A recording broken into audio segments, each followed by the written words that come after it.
Hey, good morning, guys. It's May 11th.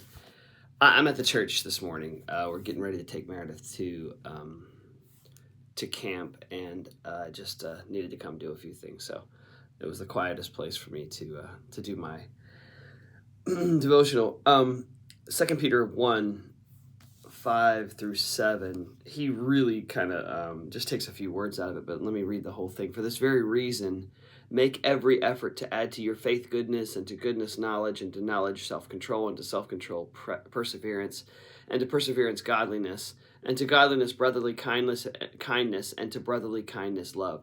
And he's talking specifically today, Chambers is, about love, this brotherly kindness and love, and how we wrap our heads and hearts around um, how we can love well. It's funny. This is, among many other things, is one of those things that it doesn't matter how many times I read it.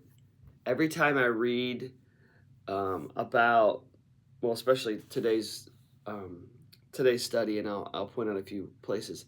No matter how many times I read it, uh, I'm baffled by how often I need it. Like, you think that these things would sink in and you would really grasp them to the point that they would um, become second nature. And I guess that's the that is the challenge of humanity, is redeemed humanity, is to make God's nature my nature, is to one day know that and have the confidence that His nature will be mine. It ain't yet, and and so the more we submit, I think, the more that nature becomes prevalent. But he says here, a few places I want to read. Love is the sovereign, meaning, God-given, God-ordained, God-spoken, sovereign preference of one person for another. And then he says, and he mentions that all that flows from our love for each other flows from our love for Christ. But the first thing, okay, I'll just read it. The first thing God does is to knock pretense and the pious pose right out of me. It's impossible for me to love. It's impossible for me to love flawed human beings before I admit to myself that I am one of them. I wrote in the margins here, humility is a necessary sign of righteousness. And he says here, God loved me not because I was lovable, but because it was His nature to do so. Now, he says to me, show the same love to others. Love as I have loved you. Love the unlovable. Starting with you. I loved you despite the fact that you were unlovable, because it's my nature to do so. And so then we, by extension, are to love others because He first loved us.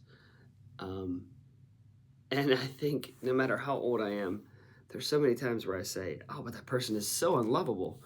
And God reminds us, yep, they are. And you were too. You still are, by the way.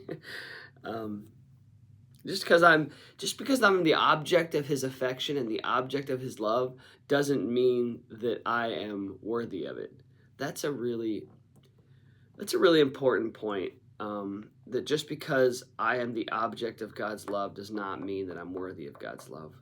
It just means that He is loved. I mean, He is love, and He extends it to me.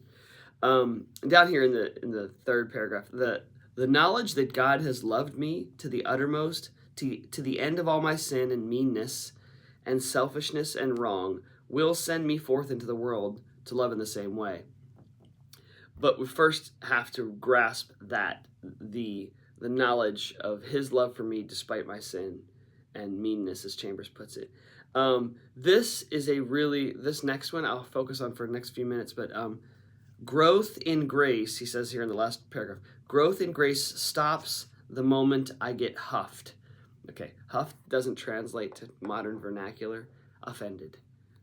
The moment I get offended, he says huffed here, because I have a peculiar person to live with. And then he goes on to say, think about me. So growth in grace stops the moment I get offended.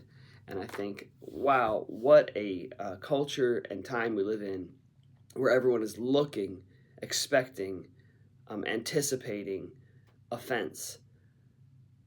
God help us when we are constantly thinking about ways to be offended. So I think today I would encourage you to think about how unlovable you are. And this is the paradox.